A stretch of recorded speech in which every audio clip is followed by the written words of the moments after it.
بسم الله الرحمن الرحيم. الحمد لله رب العالمين والصلاة والسلام على أشرف الأنبياء والمرسلين وعلى آله وصحبه أجمعين أما بعد. آج ہمارا موضوع ہے اذان اور اقامت سے متعلق. پہلے ہم پڑھیں گے اذان اور اقامت کی شرائط، یعنی کن شرائط کے ساتھ اذان اور اقامت صحیح ہوتی ہے، اور اگر یہ شرائط نہ پائی جائیں تو اذان اور اقامت وہ صحیح نہیں ہوتی بلکہ باطل یا فاسد ہوتی ہے. تو شرائط دو طرح کی ہیں. کچھ شرائط وہ ہیں جن پر تمام فقہا کا اتفاق ہے، متفق علیہ شرائط، اور کچھ شرائط مختلف ہی ہیں جن میں بعض فقہا کا اختلاف ہے. متفق علیہ شرائط آپ کے سامنے ہیں، مندرجہ ذیل ہے. تو اذان کی متفقہ شرط ہے وقت کا داخل ہونا، یعنی جب نماز کا وقت شروع ہو جائے تبھی اذان صحیح ہے، اور وقت سے پہلے نماز کی اذان نہیں ہو سکتی. جب وقت شروع ہوگا تبھی اذان دی جائے گی. فقہاء کرام کا اس بات پر اتفاق ہے کہ اذان اور اقامت کی صحت کے لیے وقت کا داخل ہونا شرط ہے. وقت شروع ہونے سے پہلے نہ اذان کہی جا سکتی ہے نہ اقامت. ظاہر ہے کہ اذان نہیں کہی جا سکتی، کہی جا سکے گی تو اقامت کیسے کہی جا سکتی؟ تو جب تک نماز کا وقت شروع نہیں ہوتا تب تک اذان اور اقامت کا کوئی تصور نہیں. اور اگر غلط فہمی میں اذان وقت سے پہلے کہہ دی جائے تو دوبارہ اذان کو لوٹایا جائے. جان بوجھ کے تو عمدن تو کوئی مسلمان ایسا نہیں کرتا کہ وقت سے پہلے کوئی ایسا عمل کرے جو جائز نہیں. جیسے وقت سے پہلے کوئی عمدن نماز نہیں پڑھتا، ویسے ہی وقت سے پہلے اذان کا بھی کوئی جواز نہیں. اور غلط فہمی میں ہو جائے تو دوبارہ اس کا اعادہ کیا جائے. اور وقت داخل ہونے کے بعد ہی اذان دینا شریعت نے اس کا حکم دیا. اس کی دلیل دو حدیث آپ کے سامنے ہیں. پہلی حدیث میں بلال رضی اللہ تعالیٰ عنہ نے ایک دفعہ طلوع فجر سے پہلے اذان کیا دی. ویسے عام طور پر طلوع فجر کے بعد اذان عبداللہ ابن ام مکتوم کہا کرتے تھے، وہ نابینا صحابی تھے. تو بعض دفعہ وہ اذان نہ کہہ پاتے تو حضرت بلال ان کی جگہ پر اذان کہہ دیتے. بس بلال رضی اللہ تعالیٰ عنہ نے ایک دفعہ فجر کی اذان وہ وقت سے پہلے کہہ دی ابن ام مکتوم کی جگہ پر. کل میں نے پوری تفصیل آپ کے سامنے رکھی تھی کہ حضرت بلال وہ طلوع فجر سے پہلے رات کو اذان کہا کرتے تھے. وہ ان کی اذان کی کیا حکمت تھی وہ کل ہم نے تفصیل سے بیان کی. تو ایک دفعہ انہوں نے ابن ام مکتوم کی جگہ فجر کی اذان دی تو طلوع فجر سے پہلے اذان دے دی. تو نبی صلی اللہ علیہ وسلم نے فرمایا کہ بھائی دوبارہ اذان کہو اور لوگوں میں اعلان کرو کہ مجھے پتہ نہیں چلا اور نیند کے غلبہ کی وجہ سے غلط فہمی ہو گئی. یہ حدیث ہے. عن ابن عمر رضی اللہ تعالیٰ عنہما ان بلالا اذن قبل طلوع الفجر. اس عبداللہ ابن عمر رضی اللہ عنہ بیان کرتے ہیں کہ اس بلال رضی اللہ تعالیٰ عنہ نے ایک دفعہ طلوع فجر سے پہلے اذان کہہ دی. فامرہ النبی صلی اللہ علیہ وسلم ان یرجع فینادی. ان کو نبی مکرم صلی اللہ علیہ وسلم نے حکم دیا کہ دوبارہ اعلان کریں، یعنی دوبارہ اذان کہیں اور یہ اعلان کریں الا ان العبد قد نام، الا ان العبد قد نام. بھئی بندے کو ذرا نیند آ گئی تھی، یعنی بندہ نیند میں تھا، نیند کا غلبہ تھا، مراد وقت کا احساس نہیں ہوا اور غلط فہمی میں ایسا ہو گیا نیند کے غلبہ میں. کیونکہ اس وقت اذان کہنے کے لیے جیسے میں نے آپ کو کہا کون سی گھڑیاں ہوتی تھی، تب طلوع فجر کا نظارہ کرنا پڑتا تھا. تو غلط فہمی ہو سکتی ہے بس اوقات بند پہ، یعنی کہ پوری طرح نہیں دیکھ پاتا. فرمایا کہ یہ اعلان کر دو کہ غلط فہمی اس سے ایسا ہو گیا. تو ابو داؤد میں یہ روایت ہے اور حدیث صحیح ہے. اور دوسری بھی اس بات پر یہ حدیث دلیل ہے کہ کسی بھی نماز کی اذان وہ وقت کے بعد ہی دی جا سکتی ہے. یہ مالک بن حویرث رضی اللہ تعالیٰ عنہ کی حدیث ہے. ان مالک ابن الحویرث رضی اللہ تعالیٰ عنہ قال قال رسول اللہ صلی اللہ علیہ وسلم. مالک بن حویرث رضی اللہ عنہ بیان کرتے ہیں کہ رسول اللہ صلی اللہ علیہ وسلم نے فرمایا وصلوا نماز پڑھنا فاذا حضرت الصلاۃ فلیؤذن لکم احدکم ولیؤمکم اکبرکم. جب نماز کا وقت ہو جائے تو تم میں سے کوئی ایک اذان کہے اور بڑا امامت کروا دے. تو آپ نے فرمایا فاذا حضرت الصلاۃ فلیؤذن لکم احدکم، جب نماز کا وقت شروع ہو جائے تب کوئی اذان کہے. تو جب نماز کا وقت حاضر ہو تبھی اذان کا جواز ہے. اس حدیث سے بھی یہ بات واضح ہوگی. اس صحیح بخاری اور صحیح مسلم میں یہ حدیث موجود ہے. تو استدلال بالکل واضح ہے کہ رسول اللہ صلی اللہ علیہ وسلم نے اذان کو نماز کا وقت داخل ہونے سے معلق کیا، جو کہ اس کے شرط ہونے کی دلیل ہے. یعنی آپ نے اذان کو کس بات کے معلق کیا کہ جب نماز کا وقت داخل ہو تب اذان کہنا، تو آپ نے بطور شرط کے ذکر کیے، یعنی وقت سے پہلے اذان نہ کہنا۔ جی، تو اذان کی صحت کی شرائط میں سے پہلی شرط یہ ہے کہ جب نماز کا وقت شروع ہو تبھی ہم اذان کہہ سکتے ہیں، یہ متفقہ شرط ہے۔ اور دوسری متفقہ شرط یہ ہے کہ کلمات اذان اور اقامت کی ادائیگی میں لحن یعنی غلطی نہ ہو، یعنی اذان کے کلمات کو صحیح عربی انداز میں صحیح مخرج کے ساتھ اور صحیح تلفظ کے ساتھ، مخارج اور تلفظ کی صحیح ادائیگی کے ساتھ جو ادا کر سکے وہی اذان کہے۔ ہم لوگ اجمی ہیں اور ہمارے اندر یہ خامی موجود ہے کہ ہم عربی کا تلفظ درست نہیں کرتے۔ عامت الناس میں تو غلطیاں ہوتی ہیں تلفظ کی، لیکن جو لوگ مؤذن ہوں یا امام ہوں جو اللہ نے اس کام کے لیے منتخب کیے اور جن کو اس منصب پر فائز کیا، ان کو توجہ کرنا کی ضرورت ہے، ان کی توجہ اشد ضرورت ہے۔ اب ہمارے ہاں یہ انداز ہے کہ کوئی بھی اذان کہہ دیتا ہے، کئی لوگوں کو اذان کہنے نہیں آتی، الفاظ میں ہیر پھیر کر جاتے ہیں، اور جہاں پہ لفظ کو لمبا کرنا ہو وہاں پہ چھوٹا پڑھ دیتے ہیں، جہاں پہ چھوٹا کرنا ہو بہت لمبا کر دیتے ہیں۔ بس کئی لوگ حسن الصوت کے خوبصورت لہجہ بنانے کے چکر میں بہت بڑی بڑی غلطیاں کر جاتے ہیں۔ تو یہ بس اوقات اجمیوں کو پتہ نہیں ہوتا کہ میری اس کسی حرکت کو لمبا پڑھنے سے معنی میں کتنی غلطی ہو گئی، اور غلطیاں کرتے چلے جاتے ہیں۔ جیسے ہم کہتے ہیں نا اللہ اکبر اللہ اکبر، صحیح انداز یہی ہے، لیکن کئی ایسے اللہ اللہ، جب اللہ ہم پڑھیں گے نا تو یہ حمزہ استفہام شروع میں آ جائے گا، حمزہ استفہام جو حمزہ وصلی میں مدغم ہوا تو اللہ بن گیا، تو معنی کیا بنا کہ کیا اللہ سب سے بڑا ہے، استفہامی معنی بن گیا۔ اب بہت سے لوگ ایسے ہی کئی دیہاتوں میں بزرگ بیچارے اذان کہتے ہیں، وہ خود ایکسپائر ہونے کے قریب ہوتے ہیں، تو ان کو پھر اذان کی سوچتی ہے اور اذان چھوڑتے بھی نہیں، اور ان کی کوئی تلفظ نہیں ہوتا اور نہ ہی بیچاروں کا لہجہ ہوتا ہے۔ اب دیکھیے رسول اللہ صلی اللہ علیہ وسلم کے زمانے میں بڑے بڑے صحابہ تھے، لیکن آپ نے اذان کے لیے مؤذن باقاعدہ مقرر کیے تھے، ہر ایک کو آزادی نہیں تھی کہ جو مرضی آیا اذان کہہ دے۔ تو جہاں پر اچھی آواز والے اور بہتر لہجے اور تلفظ والے مؤذن مقرر ہیں وہی مسنون انداز میں عمل کرتے ہیں، لیکن جہاں پر جس کے ہاتھ اسپیکر آئے وہ شروع ہو جائے، کوئی بھی آیا اذان دینے لگ جائے، نہ تلفظ کا پتہ ہے، نہ لہجے کا پتہ ہے، نہ الفاظ کی ادائیگی کا علم ہے، تو یہ بہت بڑی غلطی ہے، اور اکثر ہمارے لوگ ایسی غلطیوں کے مرتکب ہوتے ہیں جن کی اصلاح کی اشد ضرورت ہے۔ میں نے بس ایک مثال دی ہے، اللہ اکبر، بار کہہ دیتے ہیں، اکبر لفظ ہے، اور پھر کھینچتے ہیں لفظ کو اتنا لمبا، حی علی الصلاۃ، جب تک آواز نہیں ٹوٹے لوگ چھوڑتے نہیں لفظ کو، اور خوب لمبا سانس کھینچتے ہیں۔ یہ لحن جلی اس کو کہہ سکتے ہیں، بڑی غلطی جس سے معنی یکسر بدل جاتا ہے اور معنی مختلف ہو جاتا ہے۔ اس لیے فقہا نے دوسری شرط اذان کی صحت میں بیان کی ہے کہ کلمات اذان اور اقامت کی ادائیگی میں لحن یعنی غلطی نہ ہو، اور انہیں عربی زبان میں صحیح تلفظ اور لہجے کے ساتھ پڑھا جائے۔ غلطی سے مراد ایسی غلطی جس سے معنی بدل جائے، اگر ایسی غلطی ہو تو اس سے اذان وہ خراب ہو جاتی، باطل ہو جاتی۔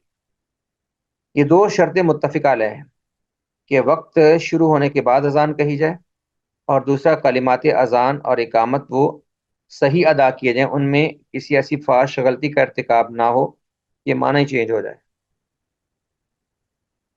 کچھ شرائط مختلف بھی ہیں، یعنی وہ متفقہ شرائط نہیں ہیں، ان میں تھوڑا اختلاف ہے، ان میں اختلاف بھی آپ کے سامنے ہلکا سا آ جائے گا اور راجے بھی ہم بیان کر دیں گے۔ پہلی شرط ہے نیت، کیا اذان اور اقامت میں نیت شرط ہے کہ نہیں؟ یہ ایسا اختلاف ہے جیسے آپ نے وضو اور غسل میں پڑھا تھا، کہتے ہیں دوبارہ اس کو یہاں تفصیل سے ذکر کرنے کی ضرورت نہیں ہے۔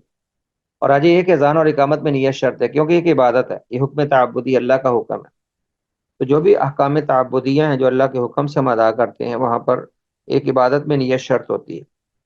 اس سے مراد کیا ہے کہ اگر کسی شخص نے مثال کے طور پر اذان دینا شروع کی ہے تو اس کو پہلے استحضار ہونا چاہیے کہ میں اذان دینے لگا ہوں۔ ایسا انسان غائب ذہن کے ساتھ اور یعنی بغیر کسی نیت کے یا بغیر کسی شعور کے اذان شروع کر دے، ویسے شاذ و نادر اس کی صورت پیش آتی ہے۔ عام طور پہ جو اذان کہتا ہے اس کا علم ہوتا ہے کہ وہ اذان ہی کہہ رہا ہے، اور نیت علم اور ارادے کا نام ہے، اس میں زبان سے الفاظ دہرانے کی ضرورت نہیں، اور دل میں بار بار اس عزم کو دہرانے کی ضرورت نہیں کہ میں اذان کہنے لگا ہوں نماز کے بلاوے کے لیے، کہ بار بار اتنا تکلف بھی نہیں شریعت میں۔ جب انسان علم و شعور کے ساتھ جو کہہ رہا ہے وہی اس کی نیت ہے، اور یہی کافی ہے۔ مثال کے طور پر اگر کوئی شخص اسپیکر کھولے یا ویسے آج کل اسپیکر میں اذان ہوتی ہے اور اللہ کا ذکر شروع کر دے، اللہ اکبر اللہ اکبر اللہ اکبر اللہ، اور بعد میں سوچے کہ کیوں نہ اذان ہی اس کو بنا لوں، تو یہاں سے پھر فقہا کہتے ہیں کہ نہیں، اس کو اذان نہیں بنائے، بلکہ اذان باقاعدہ شروع سے کہے پوری نیت کے ساتھ۔ تو چونکہ اذان ایک عبادت ہے اور عبادات میں نیت شرط ہے، اور جب نیت شرط ہے تو ٹیپ ریکارڈ یا ریڈیو وغیرہ کے توسل سے کہی کہ اذان اور اقامت کفایت نہیں کرے گی، یعنی انسان باقاعدہ مؤذن اذان کہے گا، اس میں یہ نہ کہا جائے کہ بس لوگوں پر اطلاع ہی پہنچانی ہے تو اطلاع جیسے مرضی بھی ہو جائے۔ جیسے سنا گیا کہ بعض ممالک میں ایسا ایک مرکزی اذان ہوتی ہے اور وہی تمام مساجد میں گونجتی ہے، وہ سیٹلائٹ کے ذریعے یا کسی انہوں نے کوئی ایسا انداز بنایا ہے، تو وہ غلط ہے۔ ہر مؤذن، ہر مسجد میں اذان کہنے والا مؤذن الگ ہونا چاہیے، یہی شرعی انداز ہے اذان کا۔ اب لوگ اتنے بھی نہیں مر گئے، نہ کم پڑے ہیں کہ وہ اذان نہ کہہ سکیں، تو خواہ مخواہ اس جدت کا ناجائز فائدہ احکام شریعت کے مذاق میں نہیں استعمال کرنا چاہیے ان کو، کہ انسان احکام شریعت کو ہی تہ و بالا کر کے رکھ دے۔ ان کا استعمال کریں جدید ذرائع کا، جدید وسائل کا، جہاں پر ان کی ضرورت ہے، لیکن جہاں پر اللہ تعالیٰ نے ایک عبادت رکھی ہے وہ عبادت افراد ہی کریں تو یہی کفایت کرے گی۔ دوسری شرط ہے کہ کلمات اذان کو ترتیب سے ادا کیا جائے، جو ترتیب رسول اللہ صلی اللہ علیہ وسلم نے بلال کو سکھائی اور جس ترتیب پر مسلمان ہمیشہ سے اذان دیتے آ رہے ہیں۔ اس کے استحباب پر تو اتفاق ہے، سب فقہا کہتے ہیں کہ مستحب ہے ترتیب، لیکن شرط ہونے میں بعض نے اختلاف کی، بعض کہتے ہیں شرط نہیں ہے، الٹے سیدھے بھی اگر کلمات کہہ دیں، یعنی تکبیر کے کلمات بعد میں کہہ دیں، صلات کے بعد میں کہہ دیں، فلاح کے پہلے کہہ دیں، تو ترتیب چینج کر لیں تو کوئی حد، لیکن یہ بات غلط ہے۔ جب شریعت نے ایسے سکھائی ہے تو یہی انداز شرط ہے اذان کہنے میں، اور یہی واجب اور فرض ہے۔ تو کہتے ہیں اذان اور اقامت کے کلمات کی ادائیگی میں ترتیب کا خیال رکھنے کے استحباب پر تمام فقہا کا اتفاق ہے، سب کہتے ہیں مستحب ہے، لیکن کیا اس انداز میں اذان کہنا شرط ہے یا نہیں اس ترتیب کے ساتھ، اس میں تھوڑا اختلاف ہے، اور راجح یہی ہے کہ ترتیب شرط ہے، کیونکہ اذان اور اقامت دونوں مخصوص کلمات پر مشتمل ہے، اور بلا ترتیب اذان اور اقامت پڑھنے میں التباس کا ڈر ہے، اور یہ جائز ہی نہیں ہے ایسے پڑھنا۔ جی، اور تیسری شرط جس میں اختلاف ہے، تھوڑا اس کو شرط کہیں کہ مستحب کہیں، اذان اور اقامت بلند آواز سے کہیں۔ پہلے ادوار میں جب سپیکر نہیں ہوتے تھے تو مؤذن چھت پر کھڑے ہو کر بلند آواز سے کلمات پکارا کرتے تھے، یا اگر مسجد کے صحن میں کھڑے ہوتے تو آواز بہت بلند رکھتے کہ ممکنہ طور تک جہاں تک ممکن ہو وہاں تک آواز پہنچ جائے۔ جب سپیکر نہیں تھے تو شور شرابہ کے زیادہ یہ وسائل بھی نہیں تھے، تب پرسکون ماحول ہوتا تھا۔ شور شرابہ کے لیے ہمارا گاڑیاں ہیں، اور جو ہمارے کئی طرح کے مصائب ہماری زندگی میں داخل ہو گئے ہیں، یہ شور شرابے کے سارے اور آلودگی کے ساری وجہ بنے ہیں۔ کچھ ان میں فوائد بھی ہیں، لیکن آلودگی اور شور شرابہ اور بے سکونی اور بے اطمینانی یہ غالب آ گئی۔ تو تب پرسکون ماحول ہوتے تھے، اور جو شخص اونچی آواز سے گونجتی تھی اس کی آواز تو ہر جگہ سنائی دیتی، اور عام طور پر مؤذنین عہد رسالت میں بھی چھت پر کھڑے ہو کر ہی اذان کہا کرتے تھے، جیسے بعض حدیث میں آتے ہیں کہ بلال پہلے اذان کہتے اور کچھ دیر بعد ابن ام مکتوم اوپر چڑھے جاتے اور جا کر اذان کہتے، تو اونچی جگہ پر اذان کہا کرتے تھے تاکہ پوری بستی میں آواز گونجے اور سب کو سنے، گھروں کے اندر تک آواز پہنچے۔ تب واقعتاً آواز کو بلند کرنے کی ضرورت تھی، کیونکہ آج کل اللہ تعالیٰ نے ایک جدید سہولت اسپیکر کے نام سے ہمیں دے دی ہے، تو لاؤڈ اسپیکر سے انسان بہت اونچی آواز نہ بھی بولے تو اسپیکر کی آواز اپنی بہت بلندی سے آواز کو ہائی لائٹ کر کے نکالتی ہے۔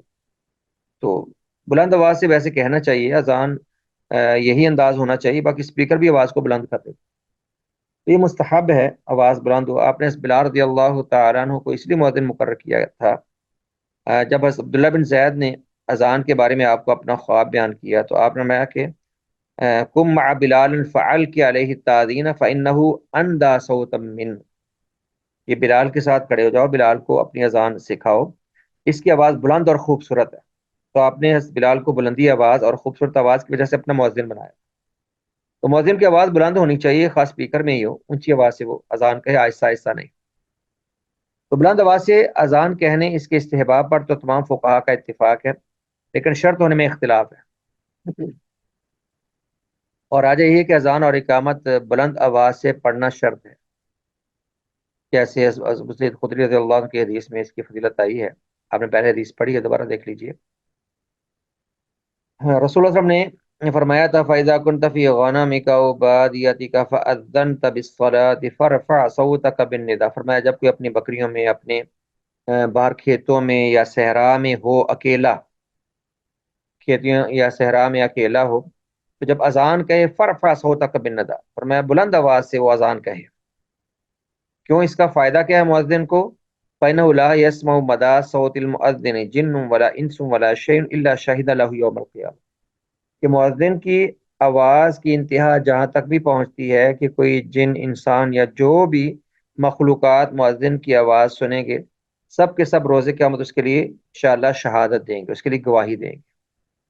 تو اللہ کے فضل سے اب تو اسپیکر ہیں، تو اللہ کتنی زیادہ یعنی شہادتیں مؤذن کے لیے جمع کر رہے ہیں۔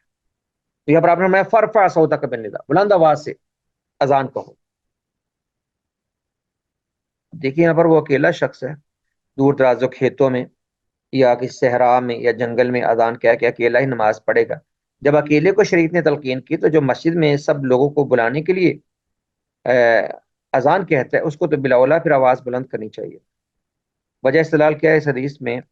اکیلے نماز پڑھنے والے کو بلند آواز سے اذان کہنے کا حکم ہے۔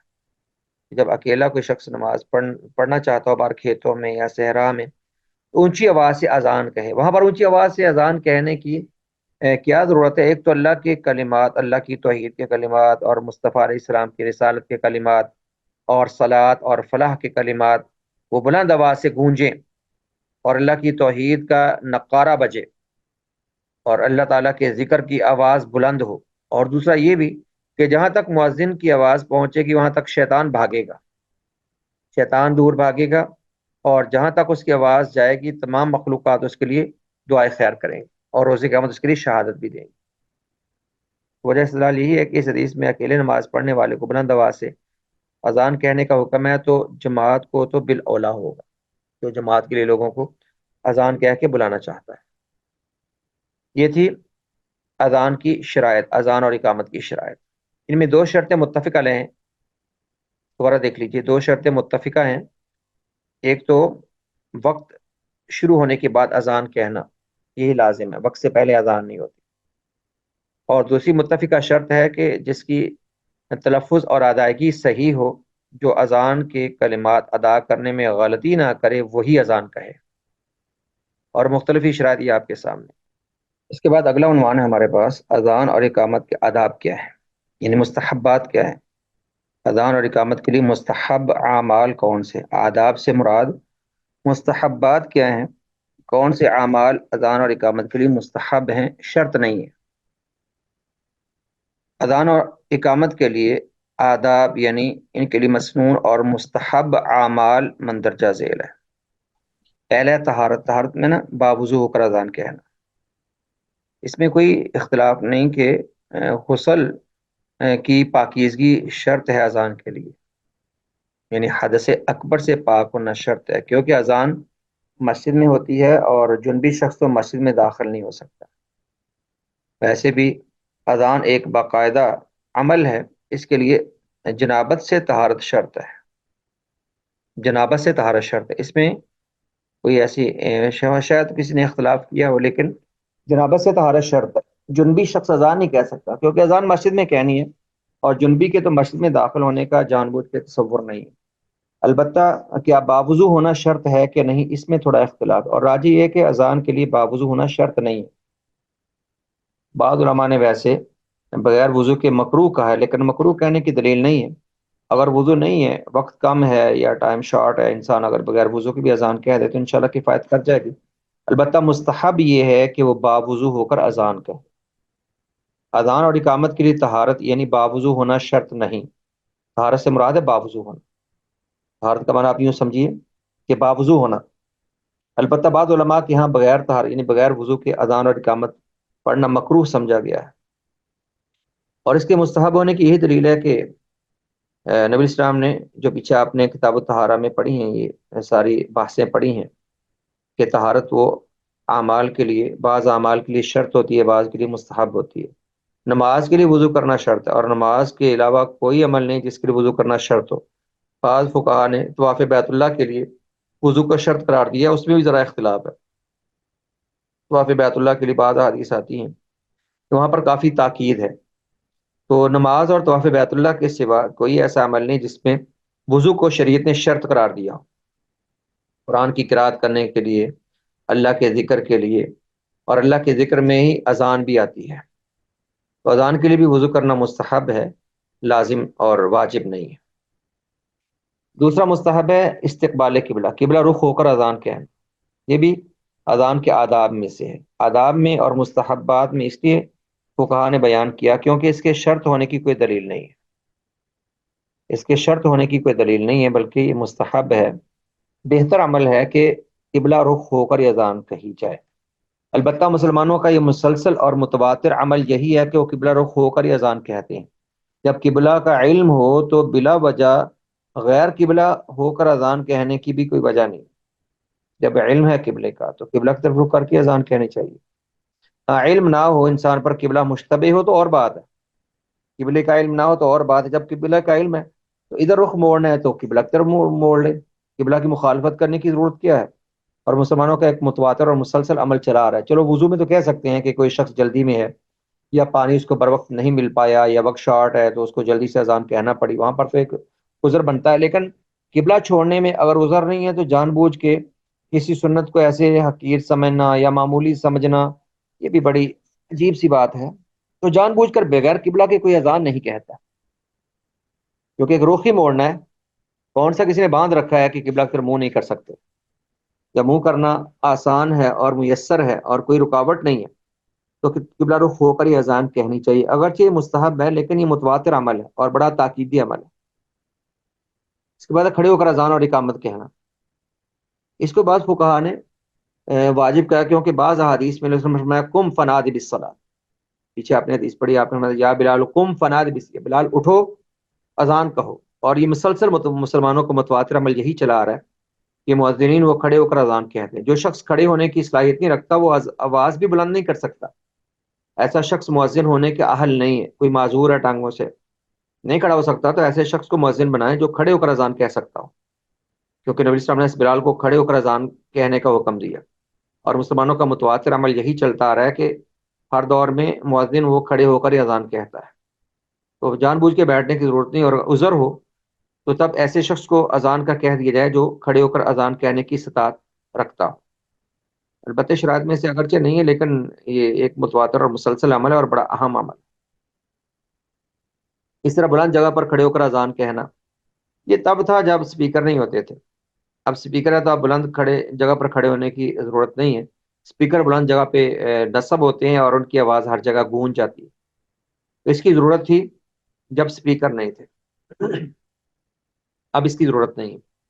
چھت پہ جا کر اذان کہنے کی یا اونچی جگہ پر کھڑے ہونے کی ضرورت نہیں ہے، تو اس کو مستحب کہنا بھی مشکل ہے، کیونکہ نبی اسلام نے اس کا حکم بھی نہیں دیا، تو تب ضرورت کے تحت ایسا ہوتا تھا، اب ضرورت نہیں ہے۔ اس طرح بعض علماء نے ذکر کیا کہ حی علی الصلاۃ اور حی علی الفلاح پر گردن کو دائیں اور بائیں گھمانا، یہ بھی اس بلال رضی اللہ تعالیٰ عنہ کا عمل موجود ہے۔ جب اذان کہتے تو حی علی الصلاۃ اور حی علی الفلاح پر وہ دائیں بائیں اپنی گردن گھمایا کرتے تھے۔ اس طرح اذان کے وقت کانوں میں انگلیاں داخل کرنا، یہ بھی ائمہ کرام کا، یہ مؤذنین کا عمل چلتا آ رہا ہے، لازم نہیں ویسے، لیکن انہوں نے کہا اس کے دو فائدے ہیں۔ پہلا، اس سے آواز زوردار نکلتی ہے اور دور تک جاتی ہے۔ آپ نے دیکھا ہوگا جب مصری اور ہمارے قراء بڑے تکلف سے تلاوت کرتے ہیں، بڑی کانوں پہ آواز رکھ کے وہ خوب اپنی آواز اور سانس نکالتے ہیں، لمبا سانس ان کا ہوتا ہے اور آواز بھی خوب اونچی ہوتی ہے۔ یوں انسان کو ذرا شاید کان پہ ہاتھ رکھ کے سہارا مل جاتا ہے آواز، زبان کو اونچی آواز سے بولنے کا، شاید ایسی کوئی بات ہے۔ تو خیر، کان پر ہاتھ رکھنا یا کانوں میں انگلیاں داخل کرنا اس بلال سے ثابت ہے، بعض حدیث میں اس کا ذکر آتا ہے، اور بعض میں ائمہ ایسے کرتے آئے ہیں، تو یہ عمل بھی مستحب کہہ سکتے ہیں۔ اور دوسرا فائدہ یہ ہے کہ جیسے سنائی نہیں دیتا وہ بھی اس سے اندازہ لگا سکتا ہے کہ اذان ہو رہی ہے۔ یہ تو عجیب سا فائدہ انہوں نے ذکر کیا کہ کوئی مسجد میں دیکھے جسے سنائی نہیں دے گا، جیسے کوئی بہرا ہے تو دیکھے گا کہ کوئی شخص کان میں انگلیاں ڈال کے کھڑا ہے تو سمجھ جائے گا کہ مؤذن ہی اذان کہہ رہا ہے۔ خیر، پہلا فائدہ تو سمجھ آتا ہے کہ اس سے آواز بلند ہوتی ہو، تو آواز بلند کرنا اذان میں ایک مستحب ہے، ادب ہے۔ تو ویسے بھی ایک مسلسل عمل مسلمانوں کا چلتا آ رہا ہے۔ کچھ لوگ کانوں پہ ہاتھ رکھ لیتے ہیں، ہم نے عربوں کو دیکھا وہ کانوں میں انگلیاں نہیں ڈالتے، بس کانوں پہ ہاتھ رکھ لیتے ہیں، اور کچھ کانوں میں انگلیاں ڈال لیتے ہیں۔ تو یوں کانوں پہ ہاتھ رکھنا ہے، انگلیاں ڈالنا، یہ ایک مسلسل عمل ہے تو کر لیا جائے، کوئی حرج نہیں اور اس کو مستحب کہہ سکتے ہیں۔ اس طرح اذان کو ٹھہر ٹھہر کر اور اقامت کو جلدی پڑھنا، یہ حدیث میں آتا ہے، نبی صلی اللہ علیہ وسلم نے فرمایا اذا اذنت فترسل واذا اقمت فاہدر، جب اذان کہو تو ٹھہر ٹھہر کرو۔ اذان کے کلمات میں ٹھہراؤ ہوتا ہے، آہستہ آہستہ کہے جاتے ہیں ترتیل کے ساتھ، اور اقامت کے کلمات مسلسل ایک کے بعد دیگرے ادا کیے جاتے ہیں، ان میں کوئی زیادہ ٹھہرا نہیں ہوتا اور ان میں آواز کو بھی زیادہ لمبا نہیں کھینچا جاتا۔ تو یہ بھی مستحب ہے کہ اذان کو ٹھہر ٹھہر کر اور اقامت کو یعنی مسلسل اور متواتر کے ساتھ پڑھ دیا جائے، جیسا کہ حدیث میں اس کی تلقین کی گئی۔ یہ تھے اذان کے مستحبات۔ تو مستحبات کا فائدہ یہ ہوتا ہے کہ وہ کسی عمل کو مزین کر دیتے ہیں۔ ایک بات سمجھیے، مستحب عمل کو یوں ہی ترک نہیں کرنا چاہیے جبکہ اس پر عمل کرنا مشکل نہ ہو، آسان ہو۔ تو مستحب انداز میں انسان عمل کرے، استحباب سے عمل کو زینت ملتی ہے۔ عمل کو خوبصورت بنا کر کیا جائے تو اللہ کو پسند لگے گا، کیونکہ اذان، نماز اللہ کی عبادت ہے، اللہ کی محبت کے اعمال ہے۔ اللہ تعالیٰ کے لیے جتنا اہتمام کریں گے اتنا اللہ کو پسند لگے گا۔ جیسے اللہ نے فرمایا خذوا زینتکم عند کل مسجد، کہ جب بھی نماز پڑھنے آؤ تو پوری زیب و زینت کے ساتھ، خوبصورتی میں آؤ، زیب و زینت کے ساتھ، اور ایسے گندے لباس میں جانا یا ایسے ہی فضول لباس میں یا فضول حیات اور شکل و صورت میں، دیکھیے نا، جب انسان اپنی ڈیوٹی پہ جاتا ہے، کسی کے ہاں ملنے جاتا ہے تو کیسے بن سبر کے جاتا ہے۔ تو اللہ کے لیے بھی تھوڑا اہتمام کرنا چاہیے، یہ نہیں ہم کہتے کہ وہ کسی پارلر سے ہو کے آئے اور میک اپ کرے، نہیں، اس کی ضرورت نہیں، بلکہ ویسے اچھا لباس ہو، اچھی ہے تو وضاقتہ بہتر ہو، اور لباس اسلامی پہنا جائے اور بےہودہ لباس نہ ہو اور فضول شکل نہ ہو۔ تو یہ اللہ تعالیٰ پسند کرتا ہے کہ بندہ اللہ کے لیے کچھ زیب و زینت اختیار کے، اللہ کے لیے کچھ وقت نکالے اور کچھ اہتمام کرے۔ تو تمام اعمال میں مستحبات کا یہی حال ہے، جو اعمال کو زینت بخشتے ہیں۔ تو اذان میں مستحبات و اذان کی زیب و زینت کو بڑھا دیتے ہیں، اور اہتمام میں اذان کے اہتمام پر دلیل بنتے ہیں، اس لیے ان کا کرنا یہ بعض کی تاکید بھی ہے ان میں سے۔ اس کے بعد ہے مؤذن کی شرائط۔ ان مؤذن میں کون سی شرائط ہونی چاہیے کہ اس کو اذان کی اجازت دی جائے؟ ہر شخص اذان نہیں کہہ سکتا۔ اب مؤذن میں کچھ شرائط متفقہ ہیں، کچھ مختلف بھی ہیں، جیسے کہ اذان میں شرائط تھی۔ تو مؤذن ہونے کی شروط بھی دو طرح کی ہیں کہ مؤذن کن شرائط سے متصف ہونا چاہیے۔ کچھ شرائط متفق علیہ ہیں جن پر سب کا اتفاق، اور کچھ شرائط مختلف بھی ہیں۔ متفقہ شرائط دو ہیں، ایک ہے کہ مؤذن مسلمان ہونا چاہیے، کیونکہ اذان عبادت ہے، اور عبادت ایک مسلمان ہی کر سکتا ہے، غیر مسلم کیا عبادت کرے گا؟ اور غیر مسلموں کو تو مسجد میں داخل ہونے کی اجازت نہیں، اور اذان تو مسجد میں کہی جاتی ہے، جیسے قرآن نے کہا انما المشرکون نجس فلا يقربوا المسجد الحرام بعد عامهم هذا، کہ مشرک نجس ہے، مسجد حرام میں داخل نہ ہو۔ تو مسجد میں بغیر کسی عذر شرعی کے یا بغیر کسی مصلحت کے مشرک اور کافر کو داخل کرنے کی اجازت نہیں، اور اذان مسجد میں کہی جاتی ہے، اور وہ اہل عبادت اور اہل طہارت میں سے نہیں ہے۔ اور اذان تو مسلمان جو اللہ نے پاک عقیدے اور عمل کے لحاظ سے پاک پیدا کیے اور جسمانی لحاظ سے پاک ہے، تو مسلمان ہی اذان کہہ دیں، غیر مسلم کا عمل نہیں ہے۔ یہ کوئی ڈیوٹی نہیں ہے کہ کسی کی بھی ڈیوٹی لگا دی جائے کہ وہ اذان کے لیے آواز بلند کہہ دے۔ دوسری شرط ہے کہ سمجھدار اور راشد۔ راشد سے مراد ہے کہ وہ باصلاحیت ہو، وقت کو سمجھنے والا ہو، سمجھدار ہو۔ بالغ ہونا کوئی شرط نہیں ہے، بس سمجھدار ہونا چاہیے، بچہ بھی ہے تو سمجھدار ہو، اور وہ باصلاحیت ہو، جانتا ہو کس وقت اذان کہنی ہے اور کیسے اذان کہنی ہے، اور اذان کے شروط و مستحبات سمجھتا ہو، کچھ علم و شعور ہو، تبھی اذان کہے۔ یہ دو شرطیں متفق ہیں، مؤذن مسلمان ہو اور سمجھدار اور باشعور ہو۔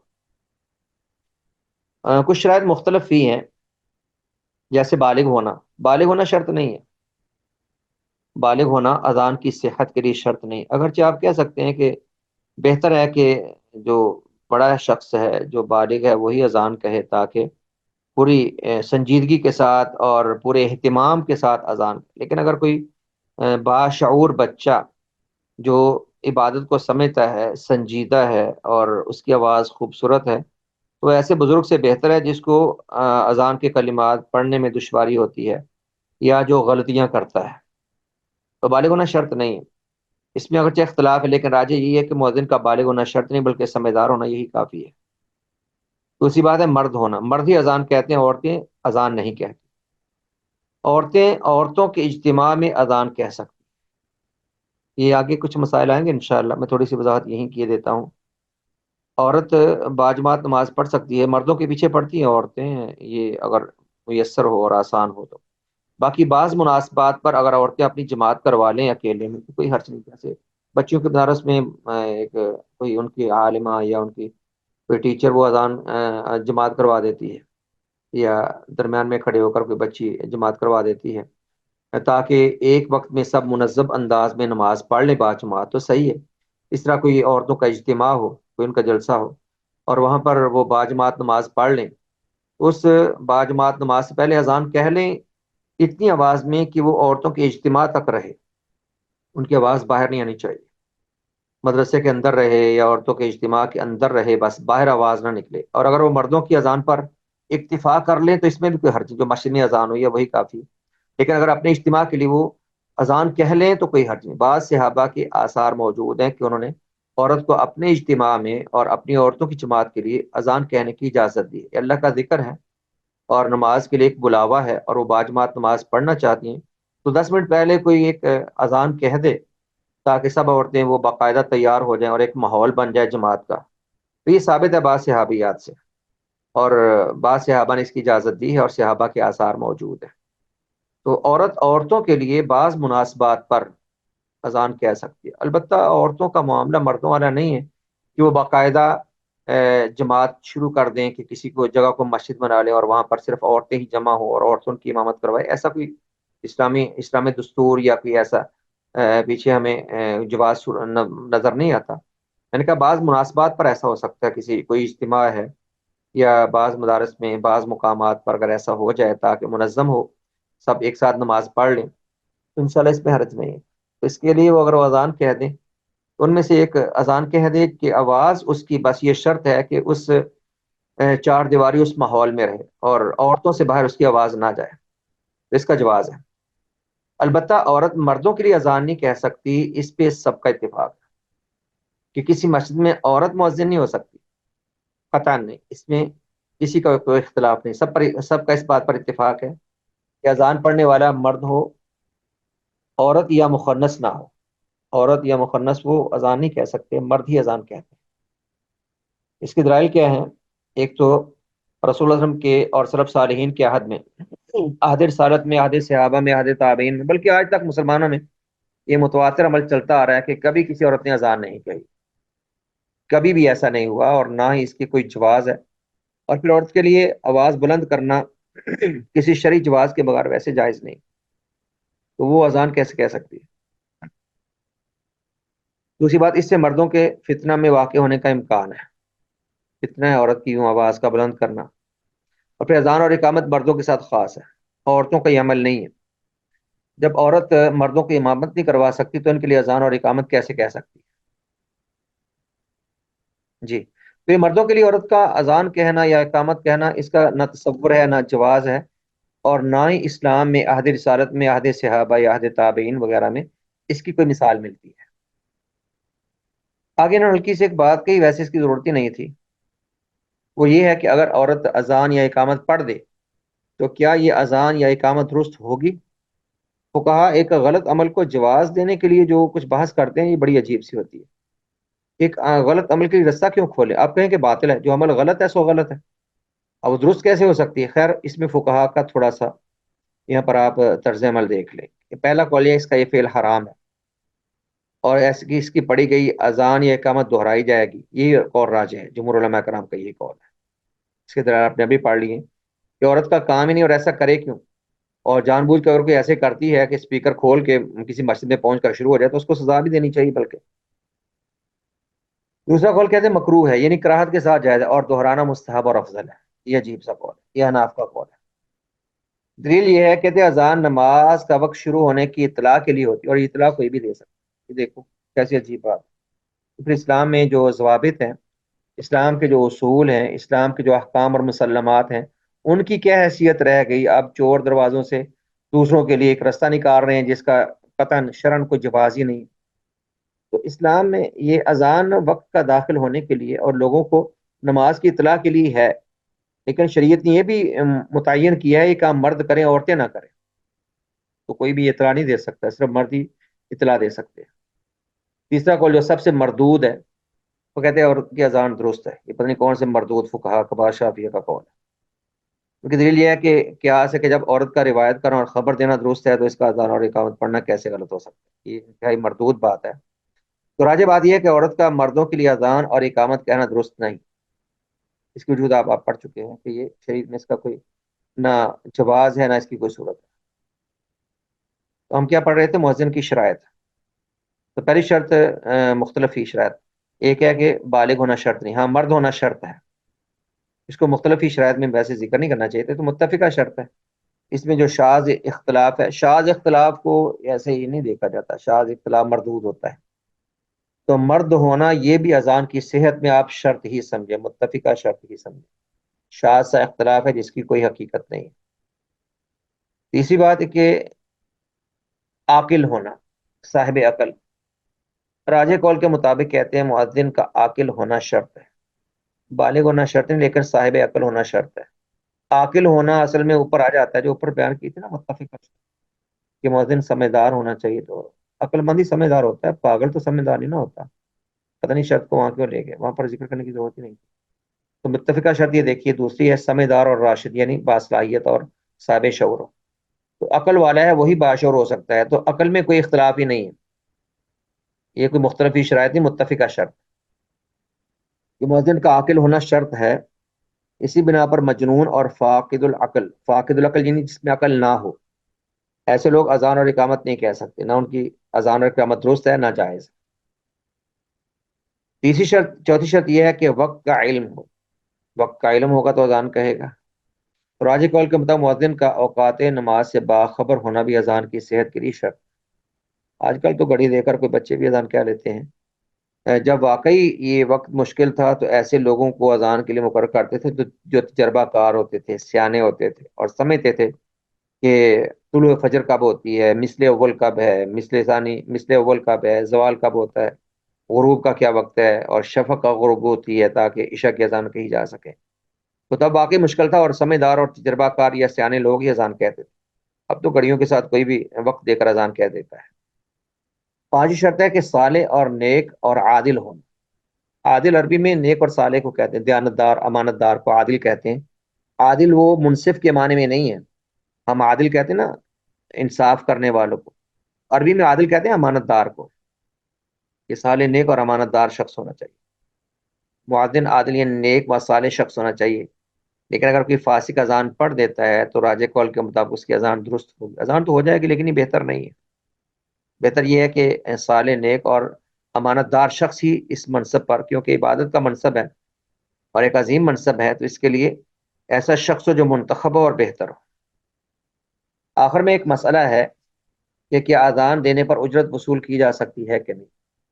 رسول اللہ نے ایسا کرتے عثمان بن ابو العاص سے کہا تھا واتخذ معذنا، عثمان بن عاص سے کہا واتخذ معذنا لا یاخذ علی اذانہ اجرا، یہ مؤذن ایسا رکھنا جو اپنی اذان پر اجرت وصول نہ کرے. تو مؤذن کو اذان پر اجرت وصول نہیں کرنی چاہیے، کیونکہ اذان اللہ کا ذکر ہے. اذان اللہ کا ذکر ہے. ہاں ایک بات ہے کہ اگر مؤذن کی ذمہ داریاں اذان کے علاوہ بھی ہوں، جیسے کہ مؤذنین کی ذمہ داری اذان کے علاوہ بھی ہوتی ہے کہ وقت پر آتے ہیں، وہ مسجد کھولتے ہیں، مسجد دیکھتے ہیں، صفائی ستھرائی دیکھتے ہیں، وہ خادم ہوتے ہیں عام طور پر مسجد کے. تو ان اضافی اعمال اور وظائف پر اجرت لی جا سکتی ہے. لیکن یہ کہنا کہ میں بس آؤں گا اذان کہوں گا اس پر مجھے وظیفہ یا تنخواہ دی جائے، ایسا مطالبہ مناسب نہیں ہے. آگے انہوں نے اس کی جو صورتیں بیان کی ہیں وہ سمجھیے آپ. کہتے ہیں اس کی مختلف صورتیں ہیں. پہلی بات، اگر تو تنخواہیں اوقاف یا حکومت کی طرف سے متعین، حکومت تنخواہ دیتی ہے مؤذنین کو یا ائمہ کو، تو اجرت لینے میں کوئی حرج نہیں. تو وہ بھی صرف مؤذن کو نہیں تنخواہ دیتی، وہ پورے امام کو دیتی ہے جو اذان بھی کہتا ہے یا کم از کم خادم ہوتا ہے، مسجد کی صفائی ستھرائی کا خیال رکھتا ہے، ٹائم پر مسجد کھولتا ہے، وقت پہ مسجد بند کرتا ہے اور دیگر سارے امور کو دیکھتا ہے. تو وہ اضافی امور پر پھر تنخواہ لینے میں حرج نہیں ہوتا. ہاں کہتے ہیں اگر مسجد کے نمازی ادا کرتے ہو تو اس کی دو صورتیں، اگر مؤذن محتاج نہ ہو تو اس کے حق میں اجرت لینا جائز نہیں. اگر محتاج ہو، ضرورت مند ہو اور دوسرا اذان کہنے کے لیے تیار نہ ہو، تو اس صورت میں اجرت لینے میں کوئی حرج نہیں ہوتا. میں نے کہا بس صورت حال یہ ہے کہ آج کل صرف اذان نہیں کوئی لوگ کہتے، صرف اذان کہنے والے تو اجرت نہیں وصول کرتے. وہ تو کوئی بھی آتا اذان کہہ دیتا ہے، اس پر کیا پیسے لینے، کسی سے کیا اجرت وصول کرنی. ہاں جو باقاعدہ مؤذن ہوتے ہیں ان کی ڈیوٹی وہ خادم کی ہوتی ہے، اور اذان دینے سے بڑھ کے ان کو کچھ ذمہ داری ادا کرنا پڑتی، ان ذمہ داری پر اجرت لینے یا دینے میں کوئی حرج نہیں انشاءاللہ۔ ایک اور مسئلہ یہاں پر آخر میں کہ کیا مؤذن کے علاوہ کوئی اور شخص اقامت کہہ سکتا ہے کہ نہیں؟ یہاں پر اس کی مختصر وضاحت ہے۔ اصل یہی ہے کہ مؤذن اقامت کہے، لیکن اگر وہ نہ ہو یا بذات خود اجازت دے دے تو کوئی دوسرا اقامت کہہ سکتا ہے۔ ویسے اگر ہم شریعت کو دیکھیں تو شریعت میں یہی ہے کہ جو مؤذن ہوتا تھا نبی الاسلام کے زمانے میں اور عہد صحابہ میں یا بعد میں، مؤذن ہی مقیم ہوتا تھا، جو مؤذن کہتا تھا وہی اقامت کہا کرتا تھا۔ لیکن اب اکثر مساجد میں اب بد نظمی سی ہو گئی، جہاں پر مؤذن مقرر نہیں ہے وہاں پر کوئی بھی اذان کہہ دیتا ہے، کوئی بھی اقامت کہہ دیتا ہے، بلکہ بس اوقات مؤذن کا خیز ایک صورتحال بن جاتی ہے کہ دو تین بندے وہ اقامت شروع کر دیتے ہیں، تو جلد بازی کرتے ہیں کئی لوگ اور ایک دوسرے سے آگے بڑھنے کی کوشش کرتے ہیں۔ اب دیکھیے نبی اسلام کے زمانے میں بس بلال اذان کہتے تھے اور وہی اقامت کہتے تھے، بڑے بڑے صحابہ موجود ہوتے تھے، ابو بکر عمر رضی اللہ عنہما اور دیگر عثمان و علی سب آپ کے پیچھے نمازیں پڑھتے تھے، لیکن انہوں نے کبھی اقامت نہیں کہی تھی۔ اقامت جو مؤذن تھا وہی کہا کرتا تھا۔ اس میں یہ نہیں کہ کوئی بھی بزرگ ہو یا کوئی بھی بڑا ہو یا کوئی بھی سمجھتا ہے کہ میں اذان اقامت کہہ دوں اور وہ شروع ہو جائے، نہیں، جو مؤذن ہو اسی کو اقامت کہنی چاہیے۔ یہ اذان اور اقامت والا معاملہ ہمارے ہاں بہت سے جگہوں پر ڈسپلن کے ساتھ نہیں چل رہا، تو شریعت نے اس کو پورے نظام کے ساتھ، پورے ڈسپلن کے ساتھ چلایا ہے کہ مؤذن ہی اقامت کہنے والا ہوتا ہے۔ البتہ شرط نہیں ہے، اگر کہیں پر ڈسپلن نہیں ہے، کوئی اذان کہتا ہے دوسرا اقامت کہہ دیتا ہے، حرج نہیں، لیکن یہ مسنون اور مستحب نہیں بہرحال، اللہ اعلم۔ تو یہ مسائل تھے کچھ اذان اور اقامت کے متعلق جو الحمدللہ آج ہم نے مکمل کر لیے، کافی حد تک۔ بارک اللہ فی علمکم و عملکم۔ السلام علیکم ورحمۃ اللہ وبرکاتہ۔